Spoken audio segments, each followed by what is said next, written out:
T-minus 30 seconds.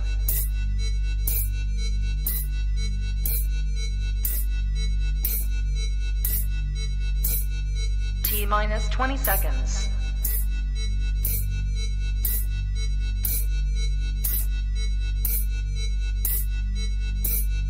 10, 9, 8, 7, 6, 5, 4, 3, 2, 1, 0.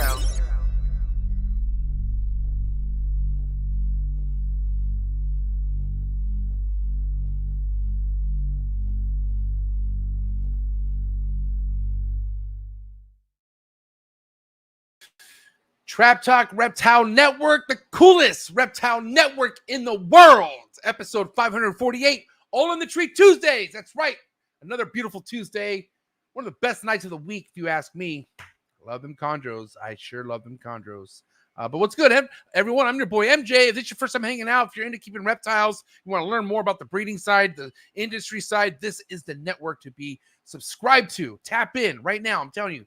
And first and foremost, get the likes up too. I want to get your likes up right now for Tony of Fooking Chondros. But if you hit that subscribe button, if you hit that notification bell, and select all, you'll be reminded of every episode that's dropped every day here out of the Trap Talk Reptile Network, 7 days a week. All right. Shout out to all the hosts of the other segments, man. But yeah, you can also listen to all these podcasts on all the major audio platforms. If you're not much of a YouTube person, you hate commercials, or like to just put your phone away and do some stuff, then yeah, go check out Trap Talk Reptile Network on all the audio platforms: Apple Podcasts, Spotify. So wherever you listen to Trap Talk Reptile Network, thank you so much. It means a lot. All the support, man. Drop a comment in the comment section too. I take all the feedback serious. And yeah, man, listen, before I say hi to people, all the early birds in the comments right now, if you're looking for exclusive content, if you want to tap in more than what you see on each episode, you want to get more behind the scenes, exclusive type shit, come join the Trap Talk Patreon family. You can do that by clicking the first link in the description below. As soon as you join the Trap Talk Patreon family, you get connected to a Discord, which is 24/7 popping, all species being discussed. Okay, and there's an awesome Instagram group chat as well. To network yourself. Network is number one in this game. You kidding me? You got to connect yourself with the people. And shout out to all my trappers. You guys are my heart, man. But yeah, come join the Trap Talk Patreon family. Early birds in the building. Who's here? Jaffe, one of Canadian's finest. My guy. What's up, Jaffe? Thanks for tapping in, buddy. Please go check out Jaffe on Instagram. He also does a show every Wednesday. What's up with the homie Woodstock? What's up, Woodstock? Thanks for tapping in. Nick, the Reptile Pueblo in the building. Trap Talk Patreon member all day, every day. The homie Lucida Boreals, my Sweden trapper in the building. What is up? Trap Talk Patreon member all day, every day. Big Mike, 1776 Exotics. Trap Talk Patreon member all day, every day. The OG right there. Trailer Park Chondros. Trap Talk Patreon member all day, every day. What is good, player? Revision, Reptiles, Tony. What is up, Tony? Thanks for tapping in. Shane, what's up, Shane? All above all scales in the building. Trap Talk Patreon member all day, every day. One of the newest Trap Talk Patreon family members, Cold-Blooded Dan. What's good, player? Thanks for tapping in. Happens to be a local San Diegan. What is good? We'll tap in soon, buddy. Thanks for joining the family. Tucker, what's up, Tucker? Quite the episode, Tucker, a few weeks back on All in the Tree Tuesday. I recommend it, and also recommend following this guy's work. Purple Rain Reptiles. He looks young, but he's super tapped in, all right? Been around the block, all right? That's for sure. Shout out to Tucker. Shout out to Dan, Red Earth Reptiles. Just had Dan on last week. Australian green tree python breeder, killing it. One of the OGs down in Australia. Don't miss that episode for sure. After you watch tonight's episode with Tony, and you're all, usually you get this. If it's your first time watching this Tuesday night, you get an itch, all right? And then you want more. Well, guess what? There's a whole playlist, all right? Go nuts. But after this, go check out last week's episode for sure. And that's the homie Dan from Red Earth Reptiles. The homie Morph King in the building. Cody, what's up, Cody? Trap Talk Patreon member all day, every day. The homegirl, Deleek from Germany in the building. Thanks for tapping in. TX Duxler in the building. What's up, player? I think I know who you are. Texas Duxler. I think your name is Sean. Only because I can tell by your picture. If you're Sean, what's up, Sean? If you're not Sean, whatever, dude. Thanks for tapping in. 319 Reptiles, what is up? Thanks for tapping in. Let's see. Dude, Lupe, Rookie of the Year. I don't know. I mean, all the tallies are out. I think voting starts next week. I'm just kidding. No, but for reals, in my book, Soul's killing it this year and definitely deserves that belt. Rookie of the Year. Go check him out. Space City Chondros on IG. And he's also part of the Trap Talk Patreon family all day, every day. Julio Fulio, what's up, player? Trap Talk Patreon member all day, every day. Chondro Bo's in the building, another sick-ass Australian chondro breeder who's been on the show. All right, thanks for tapping in. Nick Hall in the building. What is up, Nick Hall? Thanks for tapping in. David Armstrong in the building. What is up, David Armstrong? Thanks for tapping in. Teresa in the building. What is up? And we're going to end things with Teresa. Appreciate everyone who's tapping in tonight in the chats. If you think tonight's episode is worth any super chat, you have a question, topic, or just want to show some love, drop a super chat. Don't be shy, man. And don't be shy about joining US ARC. Very important. Third link in the description below. Click on it, read about it, and if you're keeping reptiles, become a US ARC member today. All right, please. Shout out to all the US ARC associates out there. All right, shout out to Phil Goss first and foremost, Vanessa, Tony, Jeremy, anyone out there who supports US ARC. Thank you so much. But guys, help us get these numbers up. Super important. Legislations are heavy right now. And also, please support US ARC Florida. Shout out to any US ARC supporter out there. All right, tonight's episode is brought to you by the Reptile Super Show, #1 show in the country. And it's about that. Not really. It's almost about that time, but I'm already getting stoked for it. Already gotten plans. Already got people flying in from the East Coast who's going to be vending at this show. So just be prepared, man. Make your plans right now. Reptile Super Show going down in January 2025. Go to reptilesupershow.com and also go to Reptile Super Show on IG. Go give them a follow. Stay on top of all the dates and times and events and all that other good stuff. So thank you, Rami, and thank you to the entire Reptile Super Show family. The only show I vend. I don't want to vend no other show. I love all the other shows, but coolest Reptile Super Show for sure. So thank you so much, Rami. Appreciate it. Cannot wait to be tapping in here with you shortly. Also, tonight's episode is brought to you by my man, Mark Hager over at Texas Chondros, one of the best out of Texas.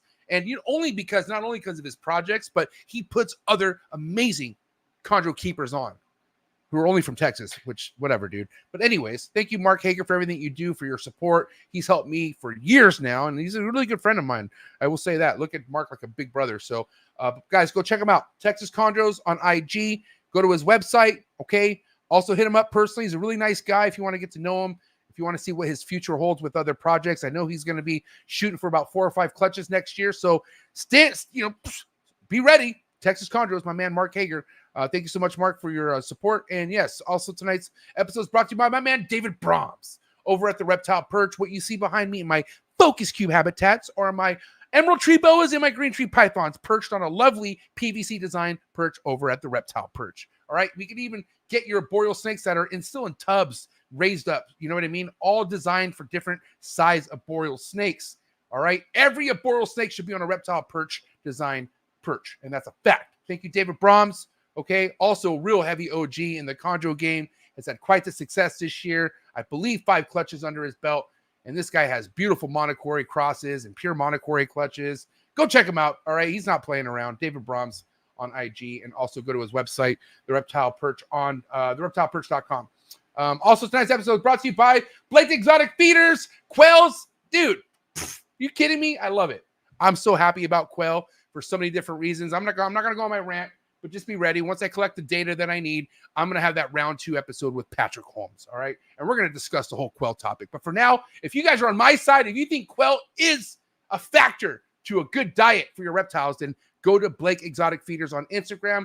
Get your organic, no third party, none of this, no, straight from the source, organically grown quail from my man Blake, and he can deliver it straight to your doorstep, all right?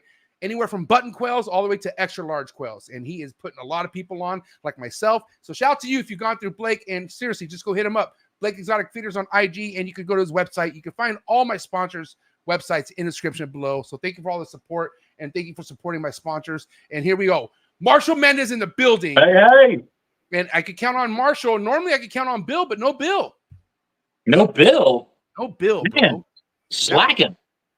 Well, listen, to be fair, this was his day where he was shipping out that huge load of chondros. So I think he had over 8 boxes he had to ship out. And so he normally went to the nearest hub station by his house, like 10 minutes away, and they couldn't scan him in. So he's like, what the fuck? And so he had to go to another FedEx hub station, which was about 40 minutes away. And so, by the time we were finding it out, he's probably going to be about 30 minutes late. So, well, thank God I was on time at least. Yeah, I was worried when you tapped in. I saw your cabinet, and I'm like, why is he? What's going on? Oh my God! But yeah, I'm not surprised either way. You guys always come through. I appreciate it. But what's going on, Marshall? How you living, bro? Man, doing good. Congrats on the babies. That's quite a clutch you got there. Thank you, man. All doing well. I do check on them at least multiple times a day. I'm sure. They're doing great. You know, I can't complain. You know, it's obviously we have the real, I guess you could call it, you know, work, you know, as far as feeding them. But I'm so excited to get these things feeded. To be honest, I'm based off everything we've talked about and whatnot. You know, everything that we know that works. I'm not dreading this at all. I'm not. Nah, man. I think you're well prepared. Definitely, bro. What's going on with you, man? Everything, man, I know you're pretty close to all the disasters happening out there. And I do want to say dude, my condolences and my heart goes out to anyone who's affected by the hurricane. I know Brian Susan, man, his post really broke my heart. Yeah, man. I can't imagine. I really feel for him. Not only that it happened, but just that he's, you know, half a world away right now. Just I can't imagine the, you know, feeling of just, I don't know, helplessness. It's terrible.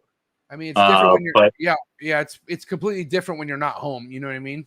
Exactly. I mean, your mind's probably all over the place, you know? Yeah. But, you know, hopefully, I think he told me he's going to be back in a couple of days, be back, I think the night of maybe Thursday night, he said. Yeah. So I think right now he's good as long as his generator doesn't run out of fuel, which I'm not sure like how long his generator will run, but he runs propane, so everything's based off propane right now. He needs right, propane. but I don't know like how big his tank is. Has he got a week? Has he got 2 weeks? I don't know. I think he said until Sunday or something.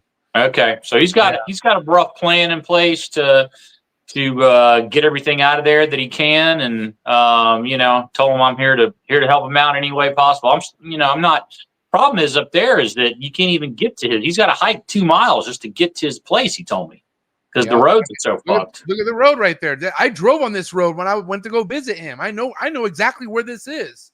Really, to see that, bro, is wild, man. And yeah, it's just, oh man, it's crazy. But listen, guys, if you guys, you know, Brian's not only one of the good friends of mine, but he's also one of the network sponsors. And if you could just go to Sundown Reptiles on IG and go to this post, he's more in needs of supplies than anything. Okay. So if there's anything that you guys could possibly do, especially if you're on the East Coast or in his area, and if you want to try to help out, go to Sundown Reptiles on IG, go to his most recent post. And in that post is a list of things that he could really use right now. And again, I'm sorry for anyone going through this. You know, obviously we're talking about Brian, but shit, thousands of people are affected by this. You know what I mean? Yeah. I think they said over 100, I think over 100 killed, or is that maybe 100? The last numbers I saw today were 140 was the last. Every time I check, it keeps going up, and I'm sure it's going to keep going up as they keep, you know, you can't even get to some places yet. So they don't, you know, they're still finding people every day. All right. Let's flip the script. Tony, Fooking Chondros, man. I'm excited for this because, you know, I followed this man's work for quite some time. He's a low-key individual, okay? You almost forget he's around until somebody buys one of his animals or he posts something, right? But what do you know of Tony? I got to hear if you know anything of this guy. I was checking out his Instagram today. It looks like he's got some pretty cool stuff. Just I didn't recognize exactly everything that he had. It looked like it was only chondros, maybe. You know, I can't remember. Did he have any emeralds? Just chondros. I'm pretty sure. Just chondros. Okay, yeah. Got a great Instagram handle. I mean, that's what I'm saying. For that Fooking Chondros has been like an iconic saying in the chondro community for quite a while, quite some time. You know what I mean? So I'm telling you, he's attached to some of the history, I think. And so I'll find out. Well, I guess we're all going to find out tonight. And I guess Bill will pop in at some point. But you want to bring him in or what? Yeah, let's do it. All right, guys. It's game time. Let's do it, guys. You know what to do. It's that time to get your mind right and do what you got to do to stay hydrated. It's episode 548. Tony from Fooking Chondros coming at you right now. Let's go. Choo.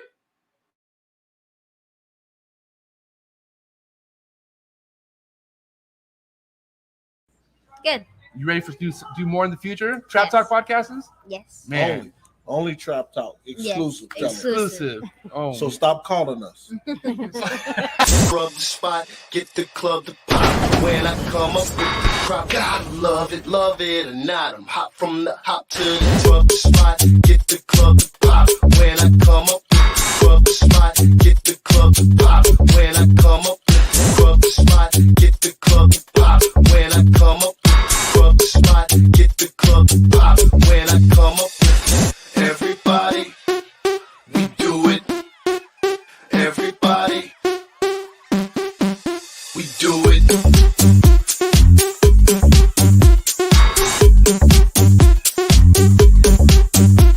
Do it.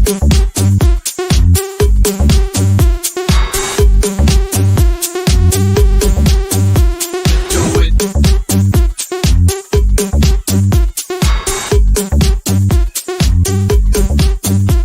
Do it.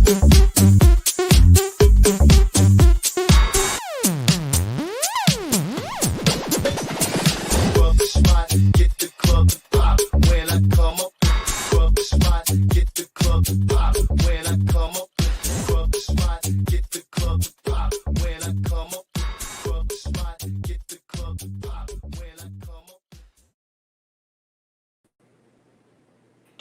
and we're live, episode 548. Tony, Fooking Chondros in the house. What's up, Tony? What's up, guys? What's up, man? How you doing? Good. How about you? I'm doing great. Dude, I'm sorry I missed you in Daytona. I was yeah, hoping to run into you. He was at Daytona, bro. We missed him. Yeah, Yeah. Huh, that sucks. Yeah, it seems like there were so many people there. It seems like there was a couple people that were there that I didn't know. I Very didn't busy. realize were there. You know. He said he met me by the bar where we were all sitting at, and I think it was that Friday night. You said it was real brief when Bill introduced to us where we were sitting down. Right. But yeah, it was yeah, it sucks I missed you, but now we get to catch up here, which I'm excited to have you on the show, Tony. Thanks. Glad to be here. Now, And congratulations on your babies, by the way. yeah, man, thank you. It's quite the feeling, definitely after getting knocked down a few times, well, 7 times to be exact. But listen, day by day, I mean, I have a lot of good influence and a lot of good mentors, so I just know it's about getting dialed in and just not fucking around after that, So, but yeah, we got to this point, and I'm excited to hear about what you have going on. Because one thing about how I know people is if I look at their initials, like their IDs on their snakes, and I know yours is Mau, M-A-U, right? Or is it Yeah. right? M-A-U-L.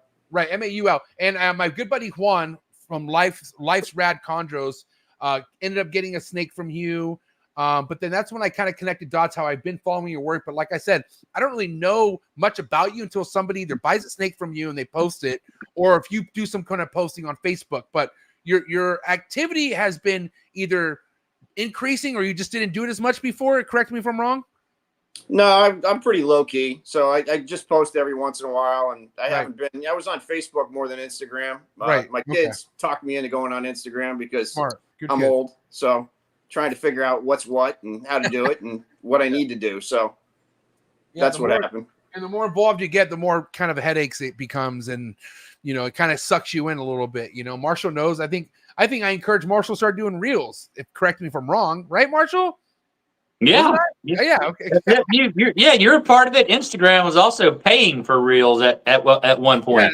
Yes. That was an easy influence for Marshall after that. But yeah, so let's kind of take things back. First and foremost, the iconic name, Fooking Chondros, man. How did you even think of that, or did you hear about that saying? I'm curious. Let's hear it from you. So I was Cornerstone Chondros when I filed my paperwork with Sunbiz, and I got a message maybe a month after I did that said, "Hey, don't know if you know, but I'm Cornerstone Chondros," and I'd already posted that someplace, and I thought, okay, I don't know how that could possibly be that 2 people had the same name, but it's like anything else. He's in a different state than I was in, and so when you go to Sunbiz and you file, there could be 4 different air conditioning companies around the country with the same name.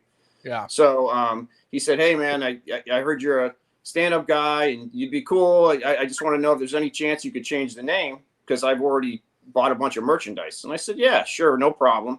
And I sat around, I was nice about it, but I sat around just kind of grinding a little bit. And I thought, fucking Chondros. And so from there, I thought, well, maybe I could do something with that. And I thought, okay, yeah, I could clean that up a little bit. We'll go with Fooking Chondros. Nice. And that's where it came from. Damn. Okay. And so let's talk about when you really started planting your feet into the chondro game. Like, when did you, first and foremost come across localities, designers, and what you wanted to start with? So there's a pet store nearby here. I'm in Tampa, Florida area. And there's a pet store, Herp Hobby Shop. And there's a guy that hangs out there a lot back in, this would have been maybe 2011, 2010, 2011. And he used to walk around the store with his green tree python on his head. So he'd have his hat on and the green tree python's, checking out the ceiling. And I'm in there with my son, and I don't know anything about green tree pythons other than I always thought they were super cool, but I always thought they were a little bit vicious. I didn't know anybody. So I want to stay clear of this guy and make sure my son doesn't get tagged by this snake that's on this guy's head. And I just started talking to him. And after a couple of stops back at the pet store, the guy's name's Pete Condon. He's a super nice guy. But after a couple of stops in the pet store again, I talked more and more with him. And the next thing I know, he's going to Daytona. And that would have been 2012. And he texts me and says, hey, I found a great captive bred snake from Chris Burke. Would you want it? I said, yeah, great. So he doesn't even really know me that well. He buys the thing, brings it home. I meet him in Tampa at his house and pick the snake up. And that's how I got started. So that would have been 12 years ago. Damn. Is that name familiar, Chris Burke, at all to you, Marshall? No, I don't think so. I don't think so. It's not ringing a bell. Better than me, In Virginia, I used to breed Arus back in around that time. He had a couple of clutches. He vended at Daytona one year too. But the other name you said, the Herp Hobby Shop, I've definitely heard of them. I lived in Tampa for a little while. Grew up there when I was younger. My grandmother, she passed away now, but she lived there pretty much my whole adult life. So I've been to Tampa. I still got relatives there. Go there, I don't know, every couple years. Show up and visit. So I like Tampa. Yeah, that store's in Oldsmar, right off. I mean, if you know the Tampa area, you know where that is. But it's in Oldsmar. So, and he's been there since I was a kid. So I'm out of there. Not to get off topic, but how did that hurricane, approach you guys? Were you away from it? Did it hit you at all? Like, where are you at as far as all the hurricane stuff? It was about 100 miles off the coast, but we got wicked storm surge. Wow. Not like the rest of the state, but there was 5 to 8 feet of storm surge, and a lot of people in Hernando County, just north of me, lost their homes, had issues with flooding. Damn, wild. One of my uncles has a hunting camp there in Cedar Key, and I think they got hit pretty hard with storm surge. His place, every time there was a storm that comes through there, he gets water. The place floods. And I hadn't talked to him to see how he made out this time, but I heard saw on the news where Cedar Key is where it is. I don't know, is that where it actually made landfall? I don't know exactly where it made landfall. Someplace up in the Big Bend. Yeah. But we only got 3 inches of rain here. It wasn't like we got a ton of rain. It was that storm surge issue. Damn, scary shit, man. It really is. Now, going back to the snake you bought originally, so it was a captive bred snake, right? That's what the guy told. And was there any kind of lineage with it or anything that you know of that snake and where that snake is now today? That snake today is dead. Okay. Yeah. It had a prolapse and ended up dying, but it's an Aru Maroki that I got from him. And I don't remember the lineage where he got his snakes from, but he'd been breeding for a couple years at that point in time. And then he just dropped off the map and he moved to Asia and was traveling around Asia for a little while. So I don't know if he's back in the snake game or not, but that's, that was 12 years ago. How long did you have that snake before it prolapsed? It's the first snake I lost. And I don't think I lost that snake till 2020. Oh, so about almost 10 years you had that snake. Yeah, I had a long time. Yeah. And female or male? It's a male. Okay. So how fast did things pick up after you got that original chondro? Like when did the next one come and the other one following? I mean, you get the fever after you get that first one. So Yeah. then I'm looking around, and then Marshall, you probably remember too the whatever it was when Rico passed and they did the auction of all those snakes. That was a big deal too, trying to get whatever you could out of his collection because they were amazing. So during that whole time period, I was just slowly acquiring snakes from different people over that time. And cages, because cages, caging is not easy to come by either at that time. At least. Yeah, so because Marshall has vision cages, and that you've had those for years at this point, right, Marshall? Like you've had that style for a minute. I've got vision cages and then Habitat Systems racks, some of them which came from Rico when he was,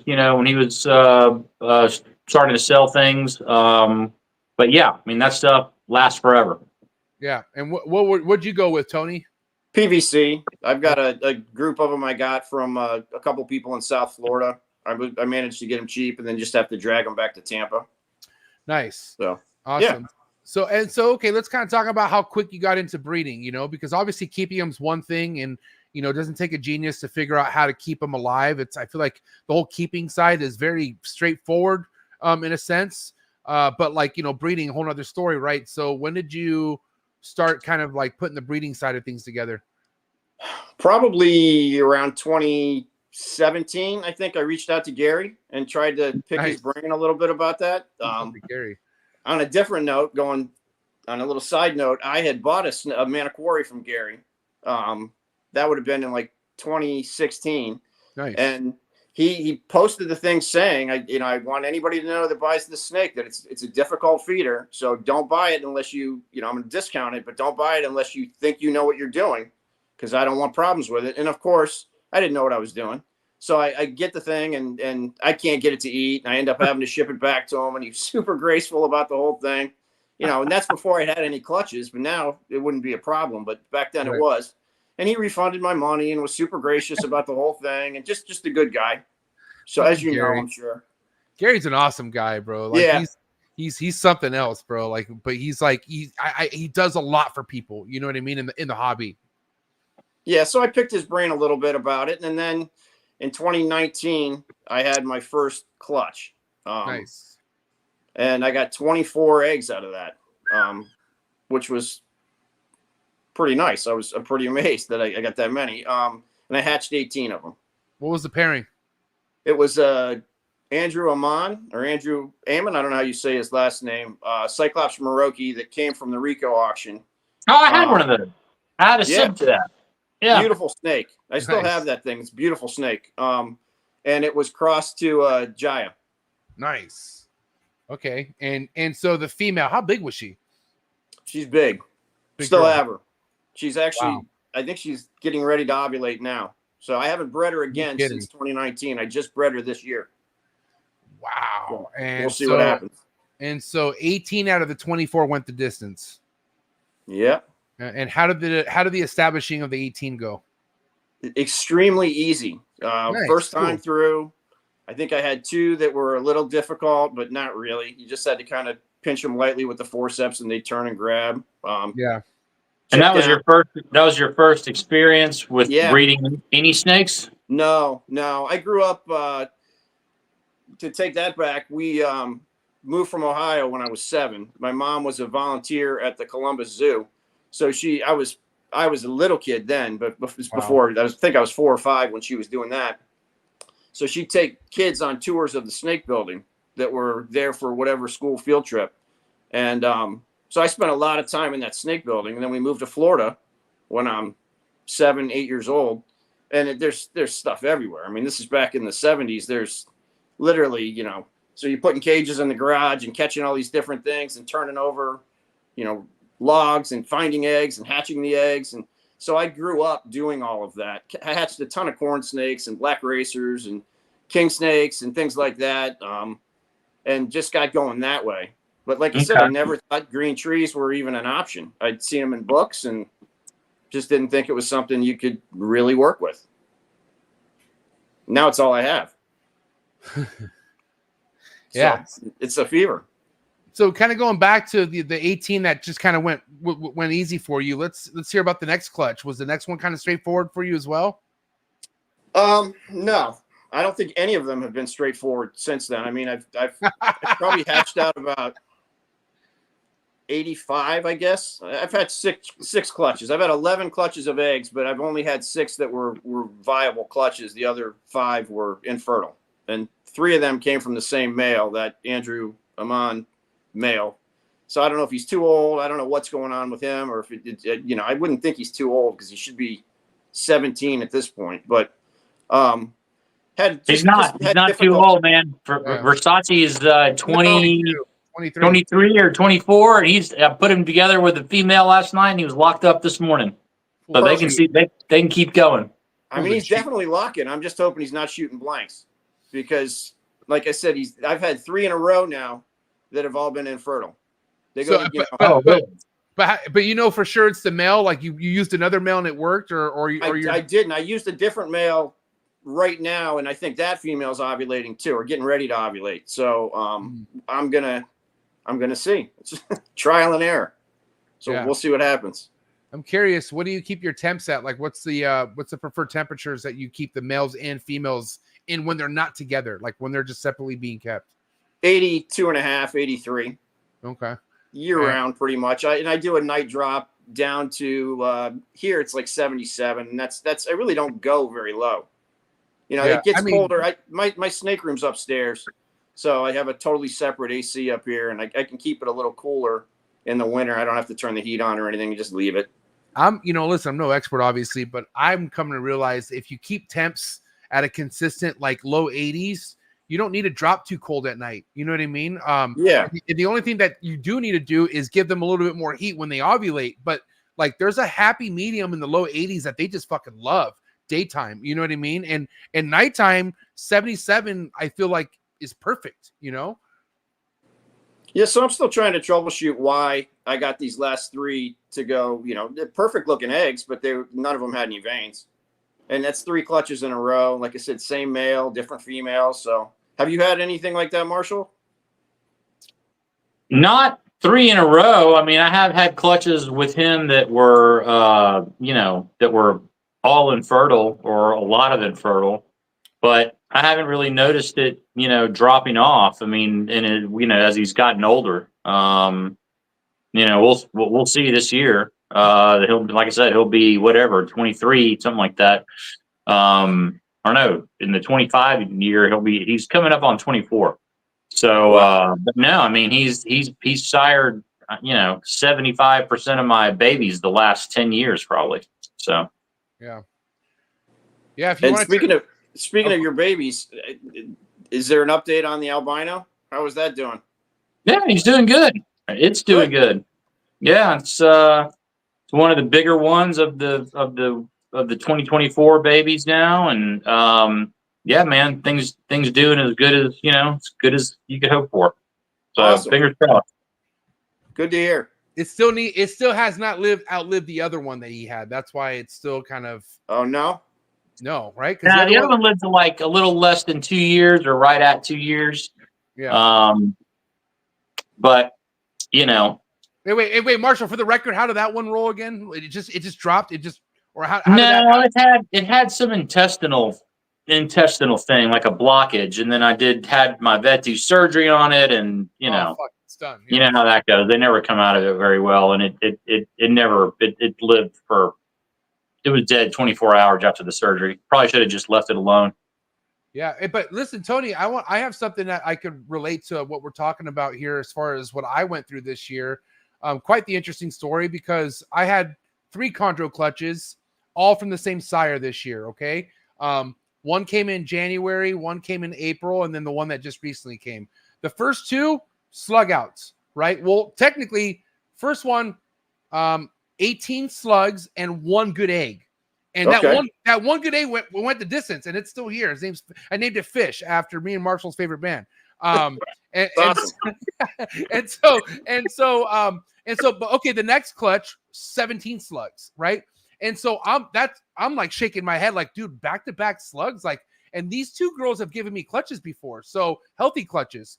So right away, I'm thinking, what the fuck's going on? And that's when I kind of knew that, not on purpose, but my room was being kept way too warm. Like, and then also what was like, first and foremost, I wasn't heating these heat panels correctly. So I do know that the heat elements inside those cages were so off, to where the only thing I could think of is like, dude, I fucking cooked this guy's semen or something, or like something had to happen where the heat was affecting what was going on. So mind you, once I figured that out, I cut all the heat panels off, cut all the heat off in this room, almost all together. It was just ambient. So about 4 months goes by, and I pair him up again with another girl who gave me the most recent clutch and gave me 14 perfect eggs, and they all went the distance. So this male, like I said, is an example of 3 clutches, 2 slugged out clutches when my heat was too hot, and then the 1 perfect clutch that he gave me after that, after I figured out the temperature. So that's fantastic, though. I mean, it's a kick in the balls at the beginning, but it's fantastic that you got those 14.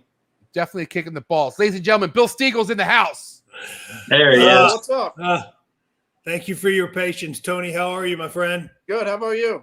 Hey, good. Good You to good, see you. You good, Bill? Did you get the packages off? Yeah. Oh, They thank are God. scanned in the system and appear good to go. I see Delix in the chats, and I know nobody's happier than her to hear that. So I'm telling you, man, it has been quite the day. How many snakes went out? 8 went out today. Give me a long night. Yeah, probably not too much sleep tonight. Damn. Probably more than half of those were supposed to go out last week, including Delix. But the hurricane, they came through there, shut that down. And I'm so glad I didn't ship the day that I was supposed to ship, because 3 of the packages, including Delix's, was supposed to go to Florida. So we postponed that, which was great. The problem is it got really in the nut cutting time, and it had to be sent today for delivery tomorrow.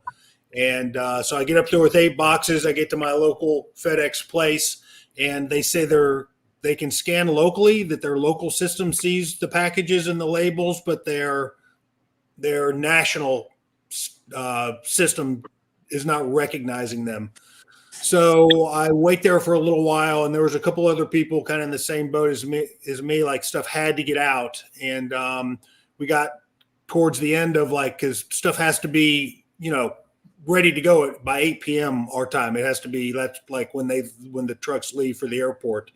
And it got to be real close. And finally they just said, listen, you're going to have to go to another hub if you want to guarantee that these things are going to be scanned and recognized by the system. So they sent me on my way to another hub that was 30 minutes farther, but almost an hour away from my house.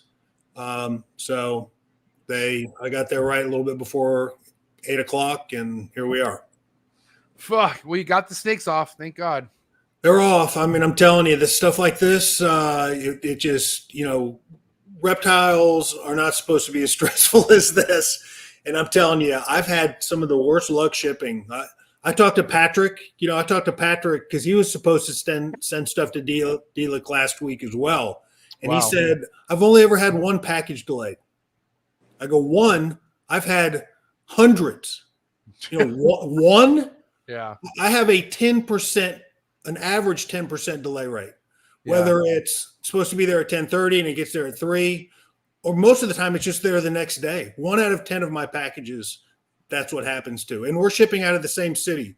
So But they always make it though, right, Bill? No, they don't always make it. I've lost animals. Now, not a lot. I've probably have lost maybe 5 or 6 animals over many years of shipping.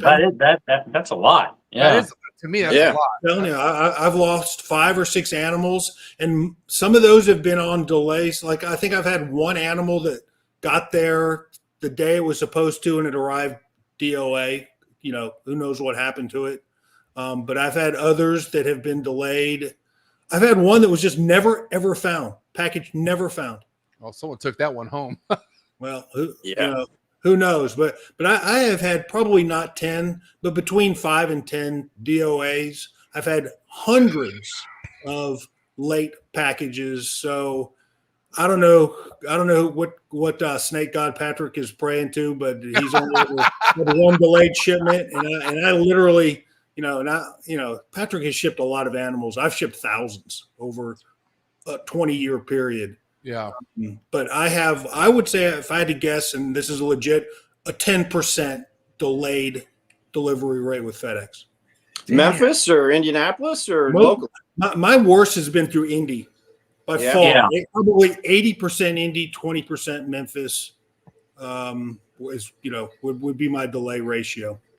During the COVID times, a bunch of my stuff went through Indy, and it was, I would say, 50% delay rate. But since the pandemic's been over, I don't know if FedEx rerouted. Now, no matter where I'm shipping to, everything always goes through Memphis. And since that's happened, knock on wood, I've had them get there late, but I don't even really count that as a delay. Like if they get there the next day, I count that as on time. And if they get there the next day, anytime the next day, but not a full day late, right? I mean, no. Yeah, what I'm saying is since they've started rerouting all my stuff back through Memphis again, I've had this year. I'm pretty sure I've had zero delays, and I've shipped, I don't know, maybe 75 packages out so far this year, something like that, 60, 75 packages, and zero delay rate. Again, knock on wood. I don't know what my issues are, and it's never you forgot to put road or you put court instead of road. All these are going to hubs. Like I'm not sending these to people's houses. I only hub to hub, and I'm still getting a 10% delay. They're usually not being scanned and they're left behind. That's because I've kind of try to wring some heads over some important packages that got delayed. And from what I always know, it's always it missed the plane or it wasn't scanned. Like those are the fucking always two complications from what I've seen. But Bill, listen, I have a good feeling about all 8 are making it tomorrow, so you're good. Blessings, yes. Let's keep the good mojo going. And what have I missed? We talked about shit. I mean, did we talk about your clutch first of all? No, we haven't yet. Well, we brought it up, but we haven't talked a lot too much about it, but it's doing fine. We're talking about Tony and his establishing as far as his hold on. What are we talking about? I don't know what the fuck we're talking about. What were we talking about? We're talking about the second clutch that I had, and from that point on it was difficult. So Bill, the first one was easy. 18 for 24. His first clutch, he had 18 good eggs out of 24. All of them ate with no issue. And just like you, the next clutch was a disaster. But they kept going, they kept busting his ass each one. So and you haven't had an easy one since, you said, right, Tony? No, there's always been a good amount that give me trouble for a few months, not just a few weeks, but a few months. So, which brings me to another question that I had for you, Bill, was the chicken gizzard that you're using. Yeah. Any worry about salmonella or anything like that, or can you just cut it up into strips and just use it? I just cut it up and use it. I think if they're going to have, this is stuff that's produced for human consumption, right? So, I mean, I think, there's always a salmonella risk. But to answer your question, I just cut it up and I dip it into hot water just like I would a pink. I mean, okay. But a lot of people have messaged me about chicken gizzards for problem feeders, and they're under the impression that I've been using chicken gizzards to eat when they wouldn't eat pinks. And that is not, I've been using them to assist feed. Other people have found that they won't take a pink, but they'll take a chicken gizzard. And most recently I saw a post where somebody used chicken heart, where the Neo would not eat a pink, and he offered a strip of chicken heart and it took it immediately and all that. I haven't used that in that capacity. I've just used it because it's so easy to assist feed them. Mm-hmm. And then once I've assist fed them a couple times, then they'll take the chicken gizzard off tongs. But it hasn't been like the magic bullet to just MJ's geckos or button quail or MJ's button quail. I'm not saying that it couldn't be that. And I think it's worth trying, but that's just not how I've used that tool. Yeah. Because, because we all need a tool at some point, and we always talk about rat tails and, the fucking mouse legs. You found a supplement just like those, I feel like. And it's all about getting it on schedule with all the other ones. That's all you're doing it for. All I wanted was something that was easy to assist feed, because assist feeding pinks stressed me out, drove me crazy. It never went well. It stressed the baby. It stressed me. Nutritional value 0. So I was just looking for something that had nutritional value that I could assist feed easily, like a rat tail. A rat tail, if you've ever done it, or a mouse tail, it's so easy. My God, it almost just does itself. Yeah. So that's what I was looking for. I tried the drumstick deal with the mice and taking the back leg and, you know, peeling the fur off, or some of the fur off at least, and trying to do that. But Disgusting. yeah, it is. And it's still hard to get in. They end up chewing on the end of your thumb, and, you know, when you're trying to push the thing in, because you can't really grab it. It's too slimy. So it's not easy either. Yeah. Marshall's not a fan. No. Of what? The butcher legs, the mouse legs. Oh, The mouse man. butcher. Ryan Young says he's going to cut up 100 of them and send them to you. That'd be fine. I'd use them then. Please Just do, order Ryan. the butcher. So Tony, let's kind of talk about what you've been doing, you know, even before and even up to now, as far as your approach to a clutch full of problem feeders, right? You know, so what's your go-to? You know, you have a situation where you know it's not going to eat for you. When do you like to assist feed, and what have you been using to assist feed? About a month in, if they still can't get them to eat, then, well, usually before then, but about a month in, I'll start really working on assist feeding and seeing if I can get them just to start swallowing. And if they can swallow, then maybe I have a chance. But there's some that they just don't want to eat, and they're probably the ones that, you know, they're just not meant to survive. But we're making them survive and trying to go the distance with them. But I'm using the end of a probe, basically, that you would probe a bigger snake with, the back end where it's flat, and I'm just trying to push that thing in, and that way I can slide it out without the teeth catching on, you know, whatever I'm trying to use. And you use pinks, or what do you like to assist feed? I use pinks, yeah. Okay. Red hots, basically, and try and get them in every 3 to 5 days. Usually it's closer to 5 days if I can get a whole red hot in. If it's just a head, then it's 3 days. Now, what about, you know, them eating for you and then boom, prolapse? So you've got dealt with any kind of, I know your original snake prolapse on you that ended up passing away, Yeah. but what about with the babies? Never, you know, and I've heard you guys talk about this on past episodes. I've never had a neo prolapse, and I've had maybe 85 that I've hatched, and I've never had a prolapse in a baby. And I don't know if it's because I'm, you know, because I was thinking about that a lot when I was watching the show in the past. I don't know if it's because I'm feeding less frequently. I'm feeding. I don't know what it is, but I've never had a prolapse with a baby. Are you feeding? How big are the pinks that you feed? Are they like fully Red developed? hots. Oh, They're red hot. you feed red hots. Right off the bat, I feed red Oh, hot. I try to. You're at least. dangerous. You like to play dangerous, my man.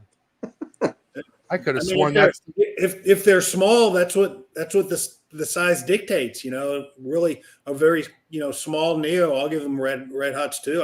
I like the big neos that can take a little, you know, a day old pink or 2 day old or whatever. But some of the really small ones, man, they can't do a pink.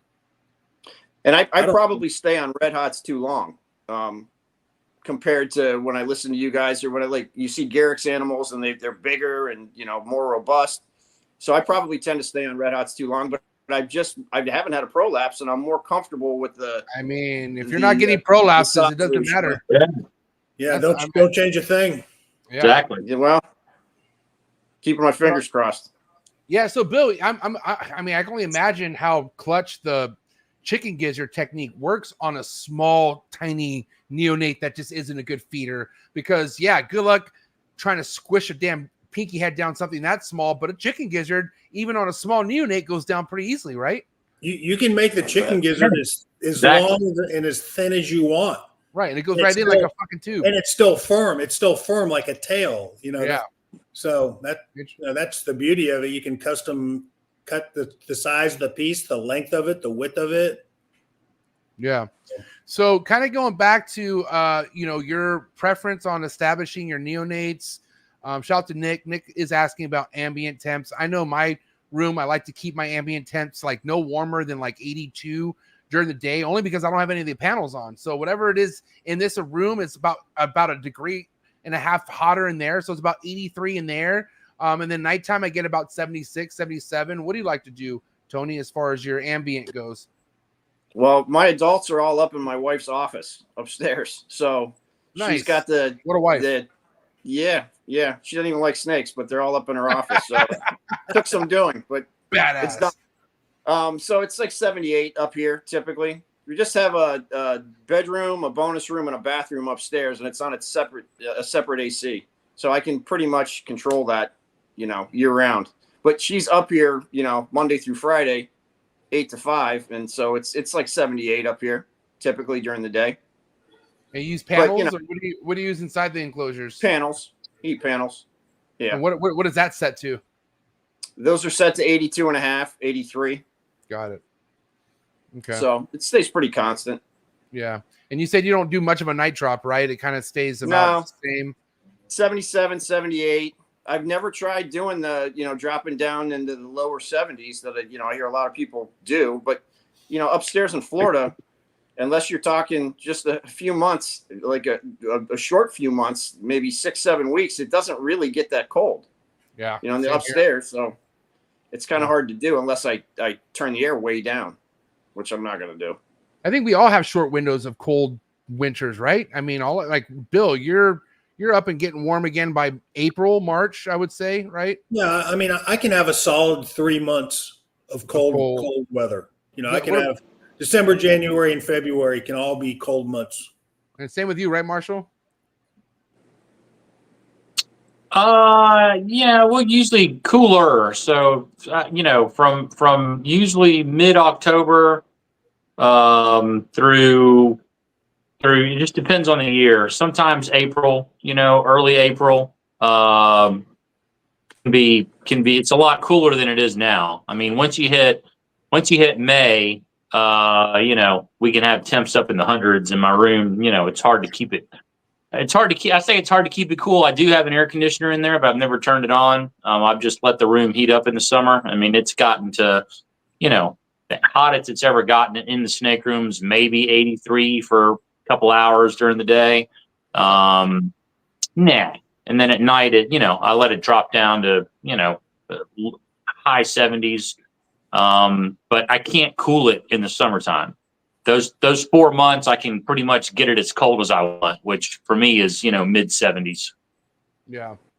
So how big is your collection, Tony? Oh, I think I've got 11 adults, and I've hung on to 22 that I've produced. Nice. Like those. Yeah, so good numbers. In this room, I probably hung on to too many. I talked to Patrick about it when I hatched these Cyclops Biak pairing that I did. That Cyclops. Of course, you talked to Patrick. Are you kidding me? I sent Patrick 2 of them actually because they only had one eye. You did. So he's a sneaky fuck, that guy, man. But he was talking me through that whole thing. So I sent him a couple that only had one eye for the one-eyed collection. They're truly Cyclops. And so he's got those things, and they came out spectacular. So I went and did that pairing again a second year. And so he said to me, many of those as you can, and let them age out a little bit and then get rid of them. Don't do it before you know what's what. What pairing's this? What pairing's this right here, Tony? That is an Aru times crossed with the Andrew Amon Cyclops Maulorico. Wow. Okay. And he's very blue. Yeah. He's got that blue face with a yellow mask. He's a beautiful snake. That's why I try to breed him to everything. This is from a couple years ago, but do you remember the outcome of this pairing? Yeah. I had 14 babies out of that, I think, that ended up hatching. Out of how many eggs? 3 of them left here. 14. Do you know how many she gave you? She gave me, I want to say 17, and I hatched 14 of them. Nice. Yeah, and they came out really nice. I was hoping for a lot of blue because just both pretty blue snakes, and just to see what I could come up with. And for me, it's not really about selling them, or I'm kind of like the mad scientist. I like playing around and seeing what I can make with this and with that, and and see what goes the distance. Yeah, I'm totally with you on that. I'm curious though, when it came down to I don't know where my mind was at right now. My mind just went blank. Fuck, happens every episode. Damn it. All right. Marshall or Bill, save me right now. Say something. I was going to ask him what kind of ratio of you got both red and yellows in the pairing. I remember now. No, they were all reds. Nice. My guy. Yeah, My they were all guy. reds.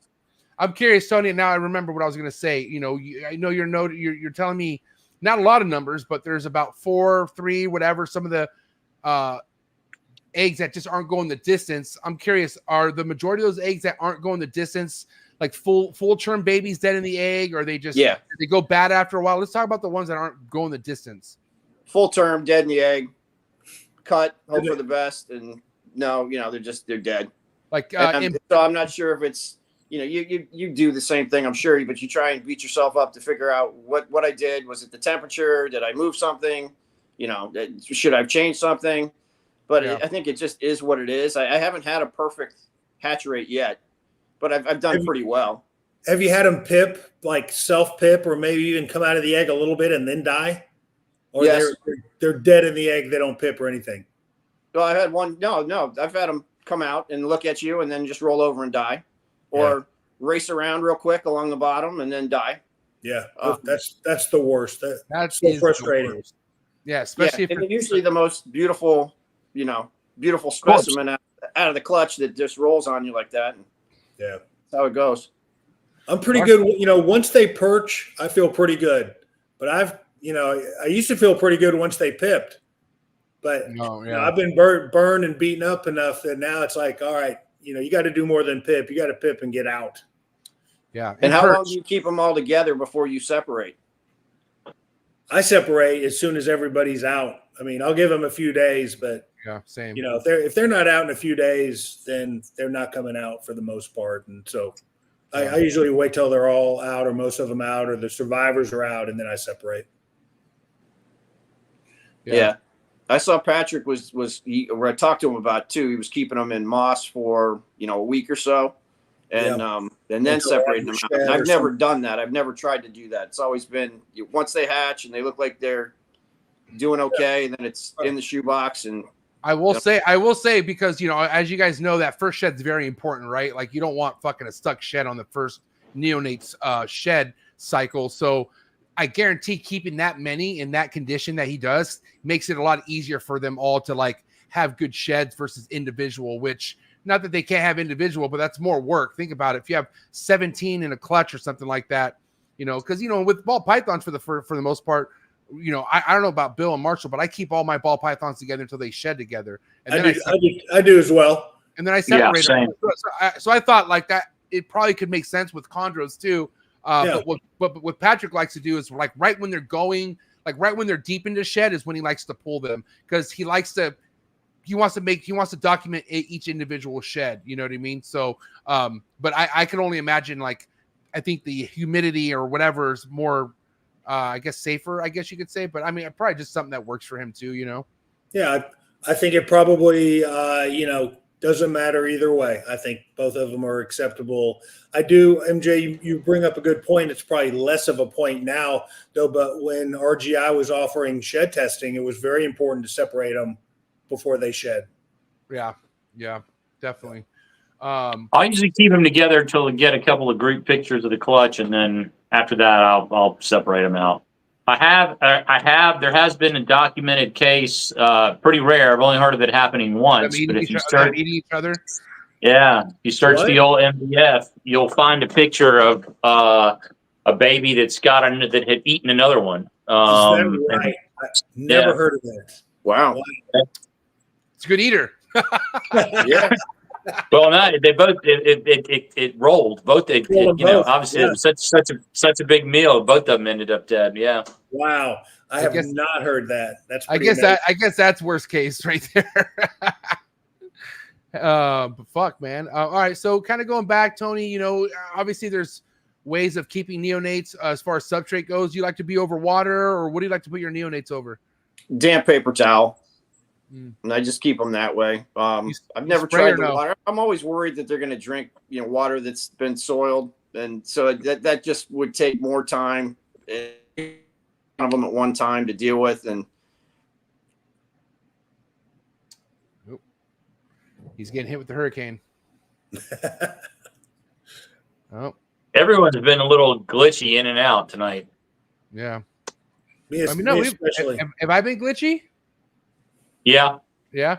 Weird. just Oh, once, but Bill has a couple times. Tony, you back? I'm back. Sorry, yeah, we didn't hear anything you just said right now. Can you repeat? I just said keep him over a damp paper towel and mist like crazy until I get that first shed. Really, I mist for the first month. Keep them pretty damp for that first month. Yeah, and you were saying you don't like keeping them over water because the shit that gets in the water almost that's every always day. concerned me a little bit, and I don't have anybody helping me. I was saying, so it's a lot of work to clean each and every one of those bins. I'd rather just change out water bowls and keep spraying the back, the back where the heat panel is, back of the bin, and let them just get humid that way. I mean, this is my first chondro clutch with this many numbers, and I do just keep over wet paper towel with a nice sized water dish. But I did keep over water, and the amount I do see something new on the paper towel or something every day. So I'm like, dude, this would be a lot of water changing. Like every day, I feel like I'd be changing waters if I were to keep them over water. And I know Bill, at least every day. At least every day, minimum. Twice. Bill, you went back to paper towel, really damp paper towel. Correct me if I'm wrong, or you still go over water? Yeah, I've definitely moved back towards that direction. I still keep them over water until they have their first shed. Okay. And then after their first shed, then I'm moving them back to damp paper towels. We can all agree, though, that first shed's super important, right? Like we all want a complete good first shed on any new baby chondro, right? Yeah, but I it's not been an issue in my experience. Right. They tend to. I've had older babies that have had a bad shed, but usually that first shed, I can't ever remember a baby having a first bad shed. Maybe it's because I keep them over water. Maybe it's because the paper towel's damp all the time. But yeah, I agree. It's important. Now, Tony, your approach to offering food is when on a fresh baby. Let's say it's had its shed. How quickly are you offering food to your babies? If I have one that looks like it's already interested before it's going to shed, then I'll offer and just see if it takes. But you can usually tell just by reading the animal. But usually I wait until after they shed and try and offer a day or two after, because I find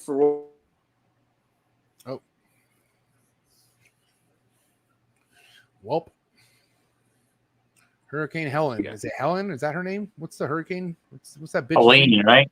Elaine. What a bitch. So yeah, I'm sorry, Tony. We lost you again. Can you repeat what the last few words you just said right now?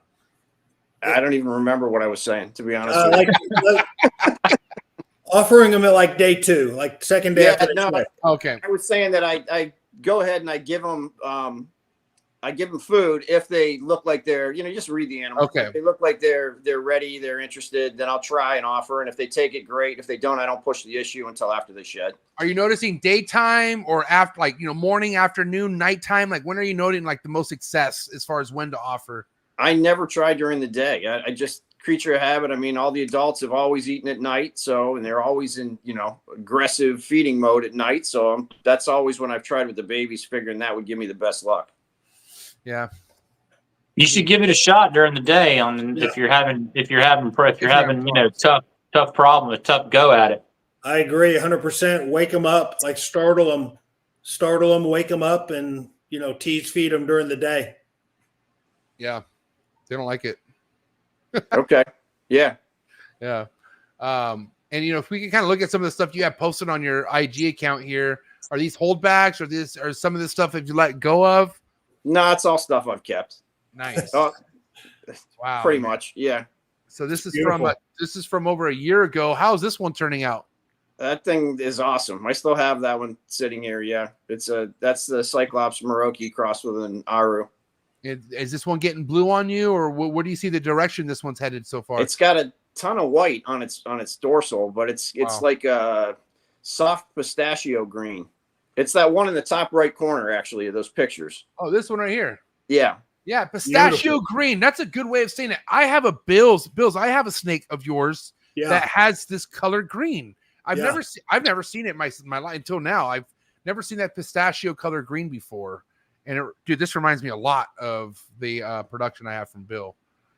It looks like a Rico Wilder snake was paired to in this pairing, right? SH07217 to an Aru. Is that right, Tony? That's the Andrew Amon Cyclops Maroki. Wow. Okay. That's the signal her number for it. Damn. All right. So does that snake produce yellow babies? Does he produce Yes. yellows? It Okay. did. Yep. Produced reds and yellows. Mixed clutch. That one's, every time that's been producing a mixed clutch, even regardless of who I paired him with. This thing is badass, man. That's That's still my got- look right there. Yeah, this is badass. This the clutch that Patrick got his little sleazy hands on? Yes. Yeah.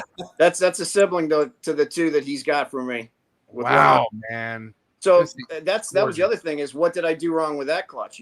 What was the incubation issue, or what did I do that caused the two of those babies to come out with one eye, or was it just the way it is? I mean, it sounds like a freak thing, but I don't know. It could be incubation. How many one eyes have you guys hatched, Marshall and Bill? Hatched a couple of one eyes, a couple of no eyes. Not many, like less than 5 total. I've produced one eye and no eye ball pythons, but I don't think I've ever produced a one eye or no eye green tree. Yeah. You would think a one eye cyclops should have a higher value cost. That's fucking iconic. Like That's what I Absolutely. thought too. I'd be like, listen, you're gonna have to pay a premium on this one. You know that, right? Just for You're definitely- advertising purposes. The animal. Yeah. Yeah, you can't go wrong with that. You could start that snake's its own Instagram account, and it would take off. You would probably get sponsorships for sure. The Cyclops. Yeah, Cyclops. You can feed it and with the spoon, whatever. Do whatever you want with it. You know how people get wild these days with their pages. I gotta say that snake would have been a superstar if I had it for sure. I asked you the numbers that you're working with as far as the adults. So let's kind of talk about your approach going into each year now. Like, how many clutches are you shooting for, Tony? Well, because I didn't get any with those last 3, I tried to do 2 just recently, and both of them looking like they're ready to ovulate. So Right. I'm Okay. getting close on both. Nice. So now, are you seasonal, or do you pair as you see things? Like how It's are you? Florida, so I pair when the storms come.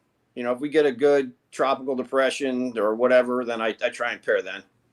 So, but you're noticing things go different time of the years. Like you have females that might go around this time, then you have females that might even go around like January or like springtime, right? Yeah. Are you guys seeing that too? The different females, for whatever reason, they Bill, won't Bill's go in the seasonal, summer? so Bill doesn't. Yeah. I know I have for sure. I have females that go way opposite times, and I think it's cool, but I also don't like it at all. Like sometimes either because it throws me off a little bit. But I'm in San Diego, so our weather's kind of similar, Tony. Like it's kind of tropical 24/7 here in a sense. Not as humid, but we get nice weather, and it's not cold for too long. You know what I mean? I think if I had a climate like Tony's, I would be much more likely to go non-seasonal. Like if I had storms that would just roll in, yeah. Every once in a while, every week or every couple of weeks, I would be much more likely to do that, because I really do think, when storms come through and the pressure changes, that it does entice them to pair and to breed. But I'm more likely to have, 60 days of 100-degree temperature than I am to get storm systems coming through, Yeah. Sure. I find it interesting that certain females will go in the summer and never really want to go in the winter, and then other females who go in the winter and never really want to go in the summer. And I was wondering if you guys had that too, that you see. That's what I was gonna say is I don't think I've tracked it enough with chondros. I mean, I would have to look up records to see, but for sure with ball pythons, that's kind of how I pair them every year. The same females will lay within a month of each other, within a month of themselves every year. So every female that lays in whatever August, I start pairing them at the same time. The ones that lay in September, they get the males second. That's how I've always always done it. And had pretty good luck doing that with no ultrasound. And I still have even probably a 85 to 95% success rate of pairings when it comes to ball pythons. doing it that way. And I would think that chondros are the same. You're going to have a female that goes every, I bet her yearly cycle is going to be within a month or so, every year or every other year, or however often you pair. Cool. What's the female that went like 3 years in a row, 4 years in a row for you? What Yeah, like 3 out of 4 years, and she laid within a week. Yeah. A week. Oh, wow. A week. Same with Mimi. So Mimi, the girl who slugged out for me this year, this is her third clutch, and I kept records, from her very first clutch, and it's April 17th or the April 20th. It's always between those 3 days, bro. So I'm within a week too with this one female. Some of them just don't miss. Yeah. You know what I mean? Now, how many new girls do you have going? I would say into maybe next year or maybe the next couple years, like any raise ups that you have that's about ready to be bred now, Tony? I have a 2019 female that she was the first one I ever hatched, and so I hung on to her. Nice. And she's ready to go, but I'm going to give another 2 years before I actually. I'm still screwing around with the adults that I have, so I don't really need to.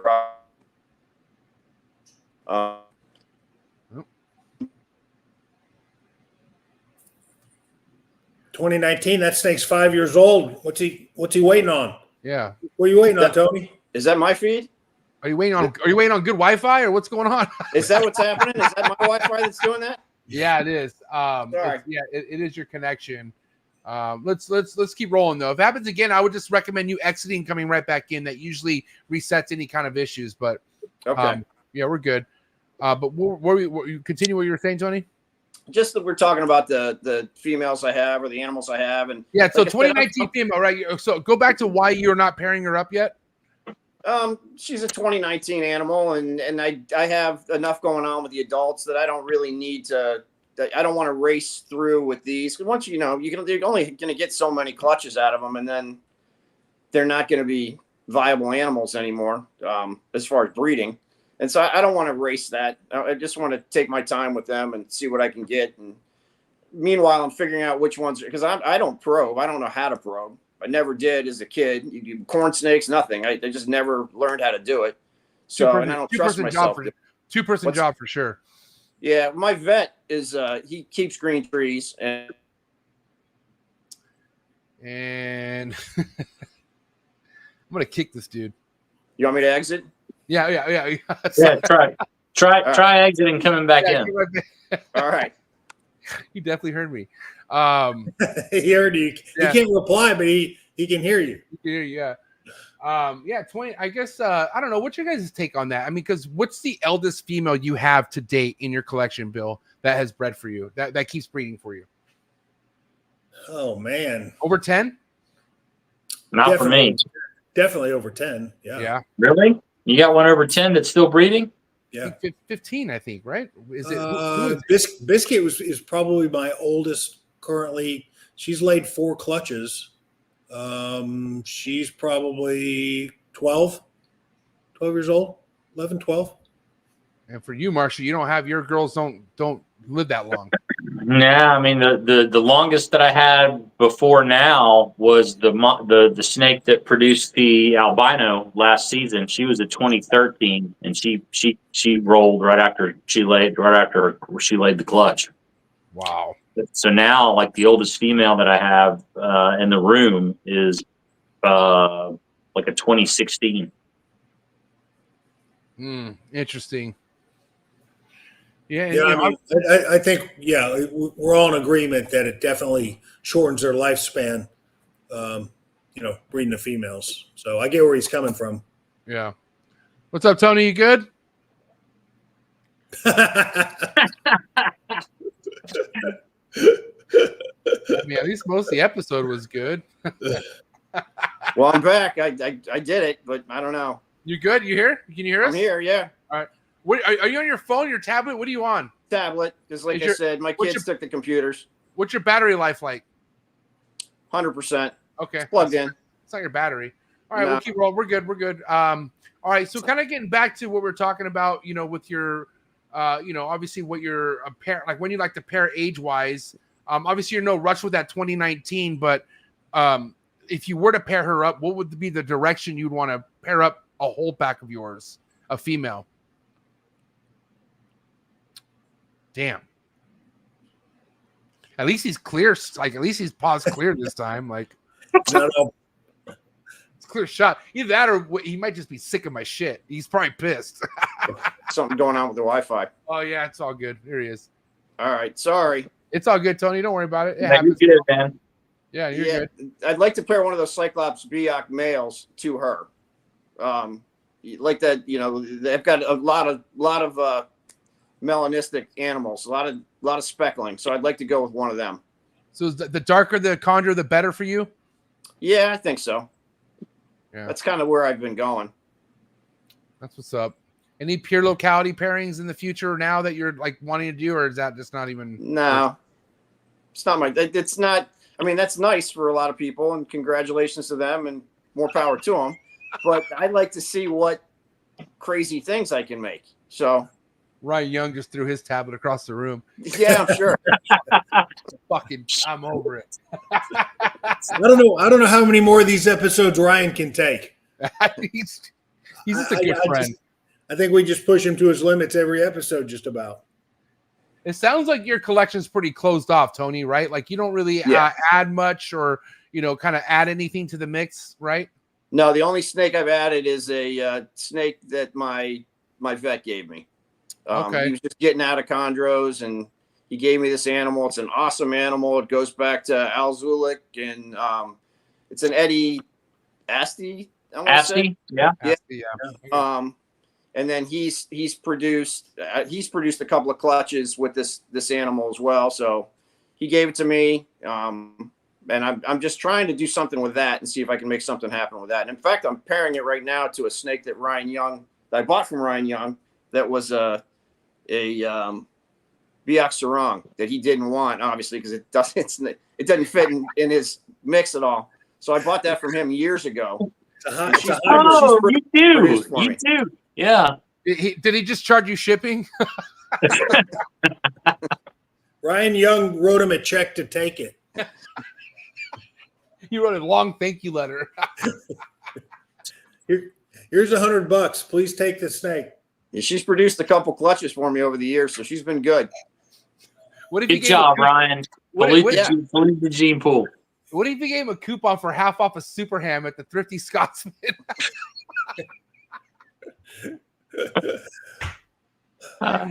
Shit. Okay, but a serious question, Tony. Are you, obviously there's Nido test availability with a lot of purchases nowadays.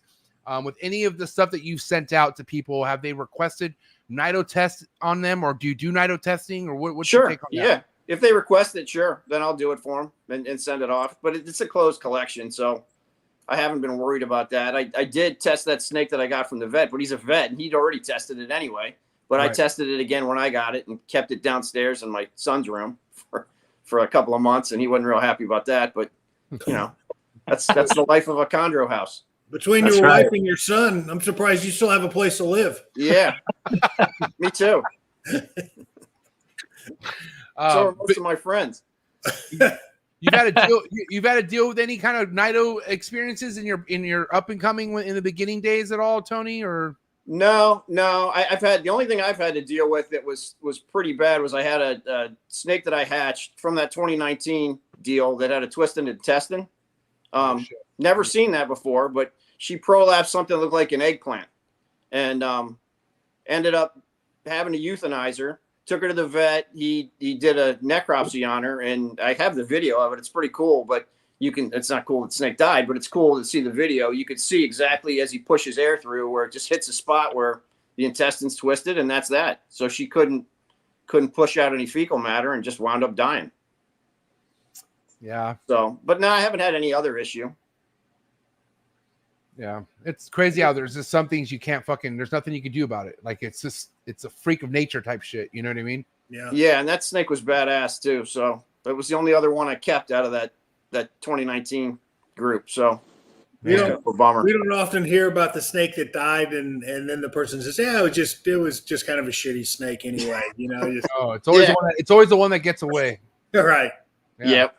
I'm sure. I remember, Bill, you had a real dark one from 2 years ago, right? That was one of the darkest ones you've ever made, and it like rolled shortly after it came out the egg, or Shit, I've had all sorts of stuff happen, weird shit, animals die, and yeah, it's I don't know if it gets easier as you get more accustomed to it, but you just realize that these things, man, they're definitely living organisms, and even in the best case scenario, things are going to happen. And I know Marshall has had similar, probably just as many similar circumstances with weird shit has happened, and you take it to the vet, you do the best you can, and they can't save it, and then you just start thinking why do I even take it to the damn vet? Yeah, I mean we discussed his the albino he hatched before the one he has now that ended up dying just before 2 years, and he took it to the vet.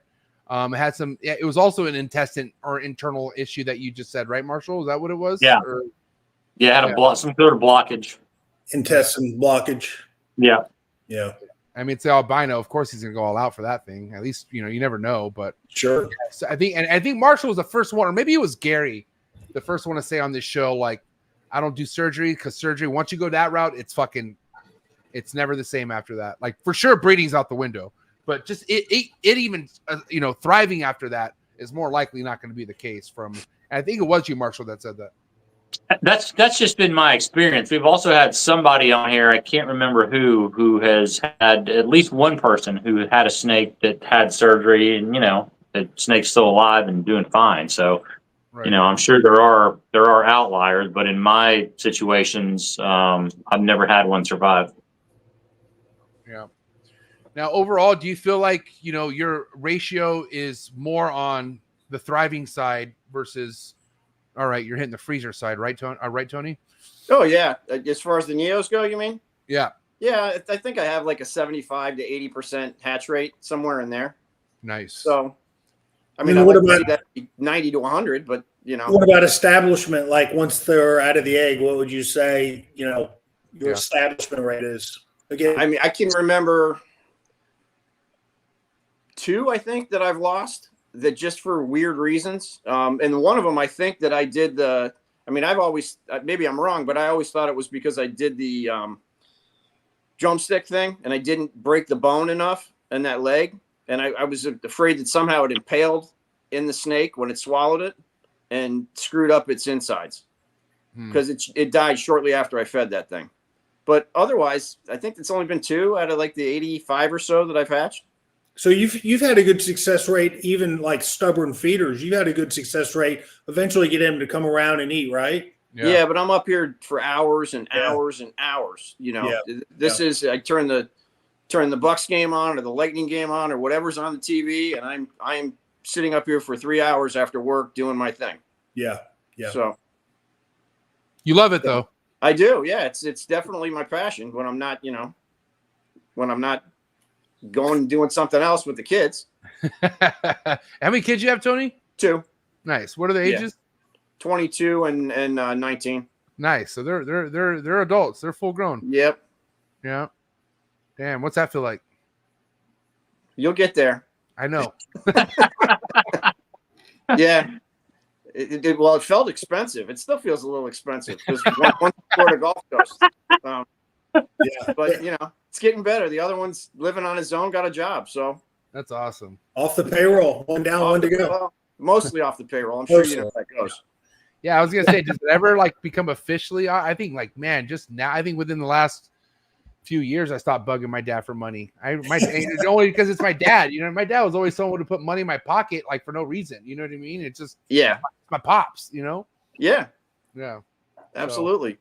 All right, I want to get into some temperatures, some cycling that has worked for you. Obviously, you're in Florida. I know hurricanes come and go and whatnot, but what's the kind of cycling that you've used, or if you even believe in cycling, either food, temperature, or lighting, So I didn't try any cycling at all until this year when I had those 3 clutches, or I should say last year when those 3 took a shit on me. Right. So I tried food cycling this year to see if it made any difference. And I've paid attention to the lighting and just tried to gradually change the lighting too, but not a whole lot with the lighting, but just food cycling. Tried to, get him off of feed for a couple of months and then slowly reestablish feed and throw him in there with her and see what happens. And they lock up pretty quick, but I don't feel like I don't feel like there's anything successfully going on, and you guys can tell me what you see, unless I see partial sperm plugs on the tank of the cage. I mean, on the floor of the cage. And for whatever reason, when I see that, there's usually been successful breeding, and then I'm not going to have slugs. I feel more confident that I'm going to wind up with a good ovulation and they're actually going to hatch. But the times where I haven't seen, any pieces of sperm plug or anything like that on the floor of the cage are the times that I've just wound up with not really slugs, but with, infertile eggs. Interesting. You guys see that at all? You know what's funny? I saw it with the emeralds. My emerald, I kept seeing sperm in the water dish. Because I keep a good sized water dish. I haven't seen it with the chondros, but I definitely seen it with the emerald for sure. It's just something that I kind of pieced together. I don't know if it's valid or not valid, but it's something that I've noticed. So we're gonna say, Marshall. Just that with the snake in particular that he's talking about, like it'll be telling to see, like, if you go now a 4th year or a 4th clutch with that same male and all infertiles, then I would say probably don't use them again. Yeah, this is his shot. Then he's a pet. Yeah. This is it. Yeah. He's a beautiful snake, but yeah, he's not passing on any more genes if he doesn't complete the deal this time. And yeah. So what's the what do you like to look for? Not look for, but like for instance, if you pair 2 snakes up together, how long before you pull them? Like meaning, like if there's no action, when do you like to just either reset or maybe take them to the next snake, or what do you like to do in that case? So I had an issue. I probably keep them together too long. I talked to Patrick about this too, but I probably keep them together too long. Like I said, this upstairs is where the animals are all, the adults are all in my wife's office, and there's a walk-in closet in that office that has all the games. So if one of the kids wants Scrabble or Monopoly or something, you got to go through that room to get it. And I had them paired up, and this was the Reptile snake crossed with that Biak that produced these awesome animals that I've had, for 2 years in a row. And the second year, I walked through the room real quick to grab the game. No better, but I didn't turn the light on, and bang, it's a thud, and writhing. I turned the lights on, and she's hit him right behind the head, knocked him off the perch, and killed him. And she killed him? Killed him like a snake that got hit with a shovel. Damn. So he's writhing around. He was dead the next morning. He wasn't dead right away, but he was dead the next morning. And so I could never do that pairing again, obviously. So that's the other reason why I'm hanging on to all these males. Oh my God. I thought she had already ovulated at the time, so I didn't think that was going to happen, but she hadn't. She was just big, because I got ovulation a few days after that. And dude, I'm so happy. I mean, I hate the story that you just said, but there's been at least 3 times I've had to pull snakes from each other, from eating each other. And a lot of the times there's the female's a lot bigger than the fucking male. And it's usually because the male bit the female. Because I'm noticing when I get down to it, the male's mouth is over the female's neck, but the female's so big that she fucking overpowers them. And Bill, I'll never forget, because there was a really terrifying moment where I went in there one time, and like they were so knotted up, and I'm like, this is impossible. And then I was thinking, like, dude, you don't have too many males. Like, you can't let this fucker die. So I said, I can't let this happen. So with all my might, bro, I started ripping them apart. Teeth are fucking flying. Like, it is terrible. And so I pull them apart, and then I tell the story. And then Bill's like, MJ, I'll never forget this story. Bill's like, MJ, I walked into my room one time, and I saw that the female did that. I just turned the light off and walked away. Because at the end of the day, like they will figure it out, I guess. Because I did have one that I didn't go in there and do anything. She just let go, and they went about, maybe apologized and went about their day. But dude, sometimes I think like the biggest lesson learned here though is, and this has happened to me, when you walk in, even when they're not pairing, you walk into the snake room, right? Especially at night, and they hit that glass. Oh yeah, like, damn it, stop that. Yeah. Well, when they're in there and they're together, and you walk in and they sense movement or shadow or whatever, instead of hitting the glass, they tag each other. Yeah. And so I think cameras are great. put the damn cameras on them and don't go in there at night when they're paired, you know, unless it's just absolutely necessary. Yeah. Yep. And I remember my very first one that I dealt with, I even had a towel over their bin. This is back when I had tubs, and I had them in Target fucking tubs.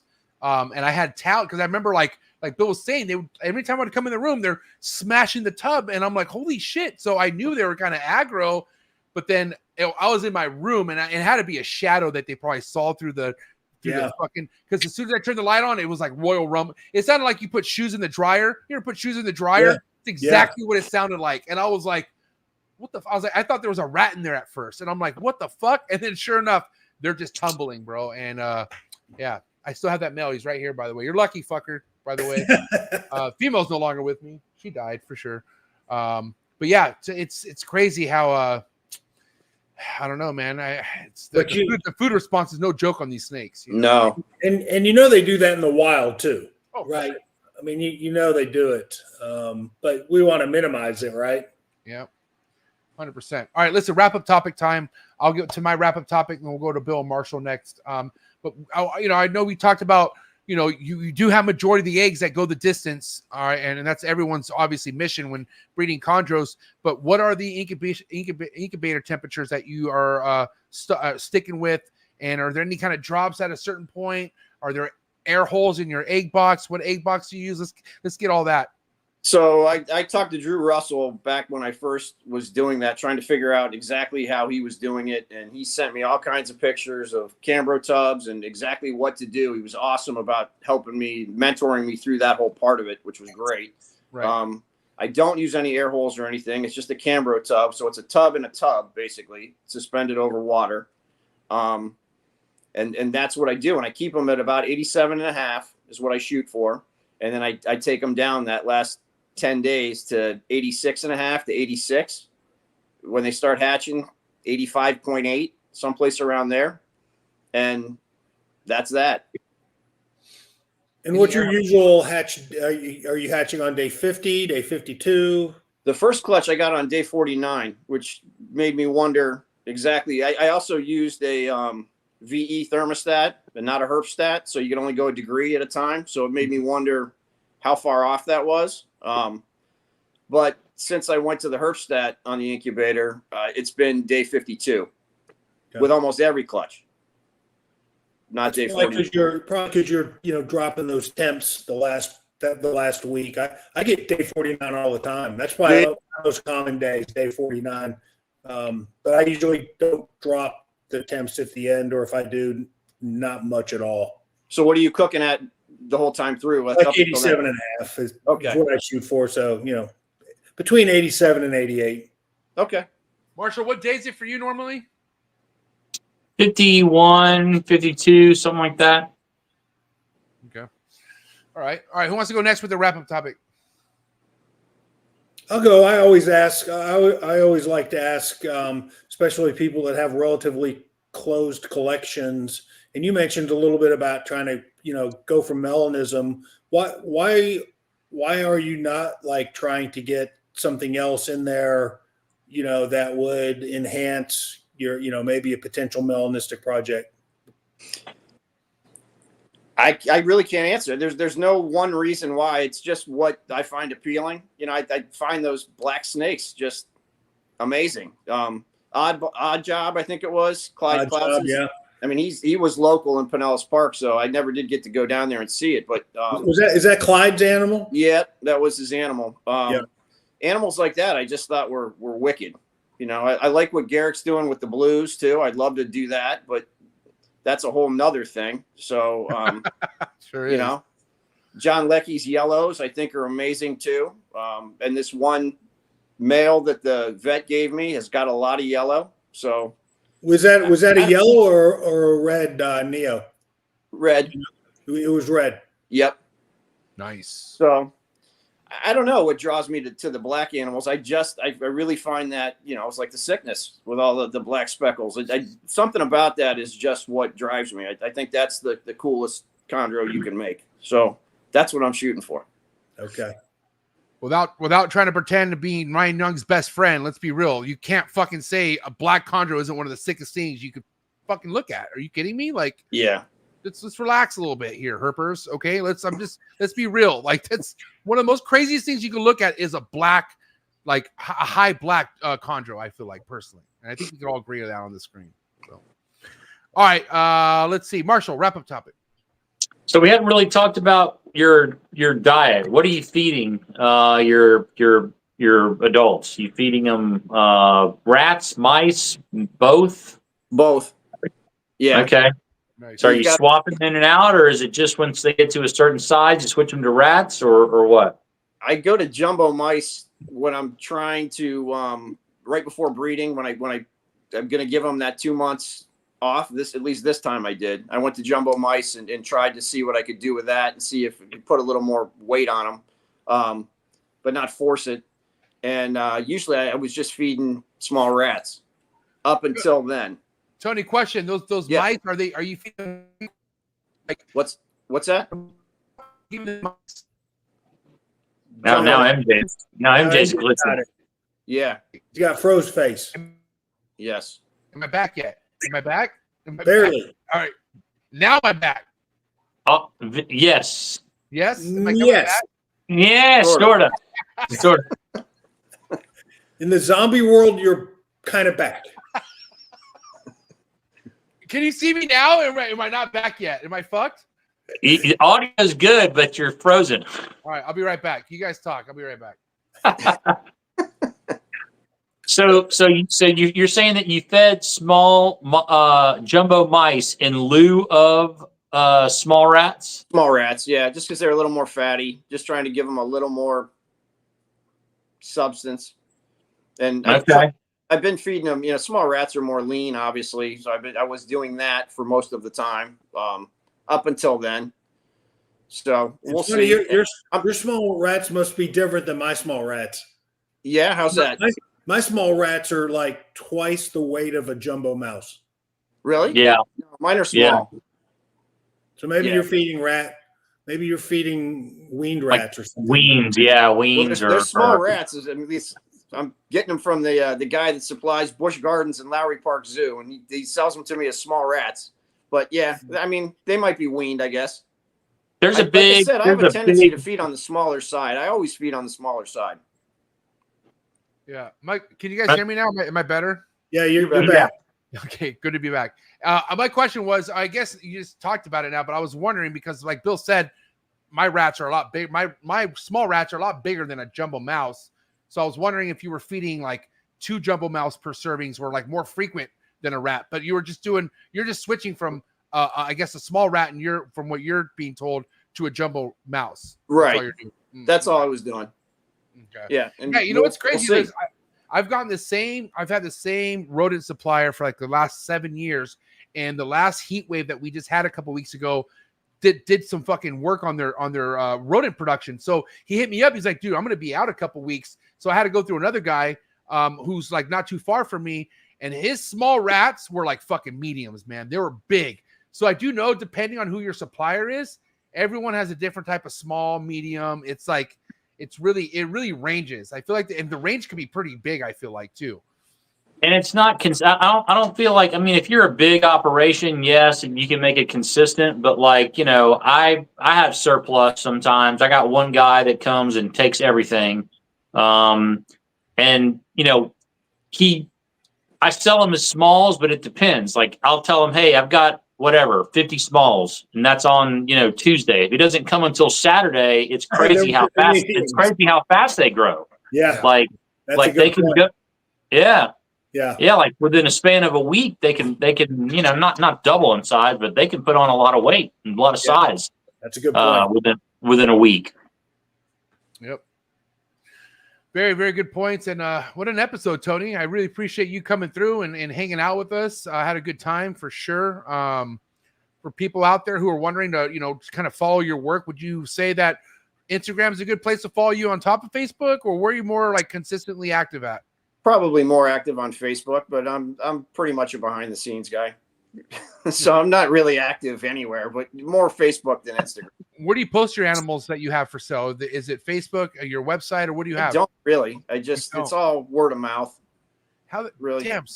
How did my buddy get a snake from you then? I'm just curious. So you're like, I don't know. Occasionally I'll post something, but Okay, it's, all right. you know, or somebody will hit me up and say, hey, do you have any, I know you have a bunch of holdbacks. I've been watching what you've been doing. Do you have anything you're willing to let go? And then sometimes they can talk me out of one, and I do that. Damn, I like that. Goals. Someday. Good shit, man. I appreciate you, Tony. Guys, go give him a follow. Fooking Chondros on Instagram. And is that the same page? Is that the same name on Facebook as well? No, it's just me. Just go by Tony? Okay. Yeah. All right. Yeah. All right, guys. I'm a simple man. With some great heat, that's for sure. But guys, do me a favor. Go give him a follow and give it up. It's a wrap for Tony, ladies and gentlemen. Good seeing you, Thanks for having me, guys. Good seeing you again, buddy. Have a good night, Tony. Thank you. Thanks. Later. Good episode. And yeah, even though Bill was really late, he had a good excuse. It's okay. Because Better late than never. I won't sleep. I won't sleep at all tonight anyway. So we might as well just keep the episode going. Just keep it going. Time to break a record. We'll do a fucking 18-hour stream. Let's do it. Yeah, I'm curious. Did you go with insurance again with all these chondros that you sent out, Bill? You always go insurance, right, or no? I do not always go insurance. And in fact, I did not go insurance on this batch. I've kind of gone back and forth between the insurance. But short answer to your question, no, I did not go insurance on this group. The weather now is so perfect, really, here and across a lot of the United States right now.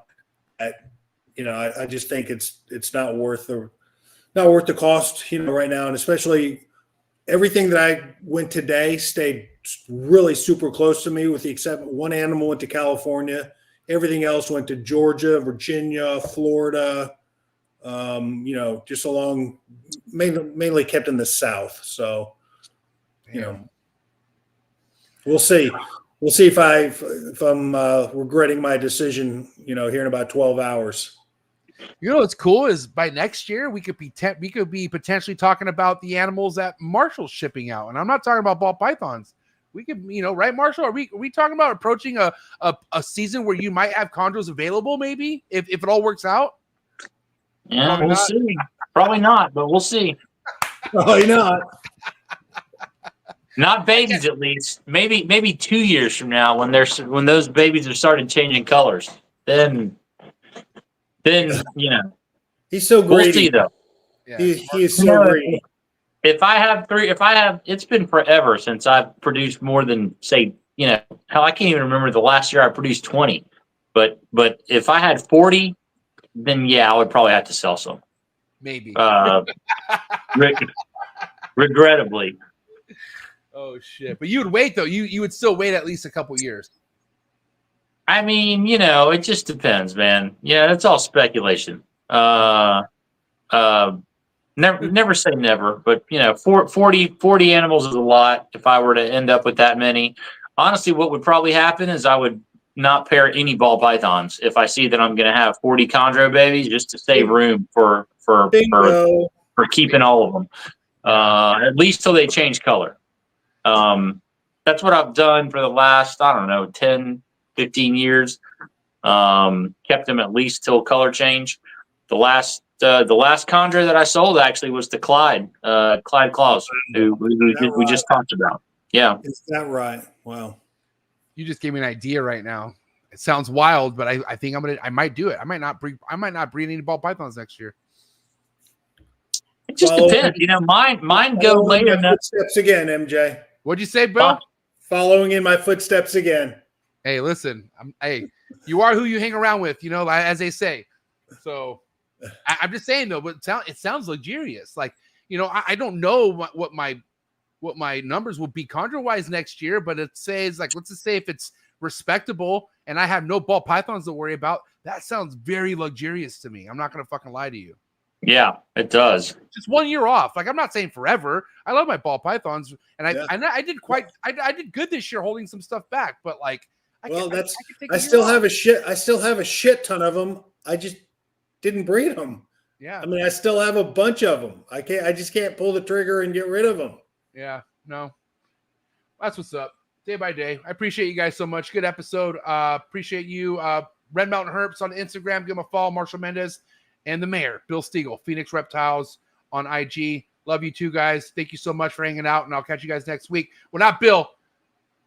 Bill got a one-off situation. I don't want to talk about what's going on, but he's going to Sweden. He's going to Sweden. It's all good. You know it's all good. I'm going to throw the traps and It's props. all good in the hood. I'm going to throw the traps and props. You're going to I love you guys, bro. Give it up for Bill Stingo and Marshall Mendez, ladies and gentlemen. See you guys.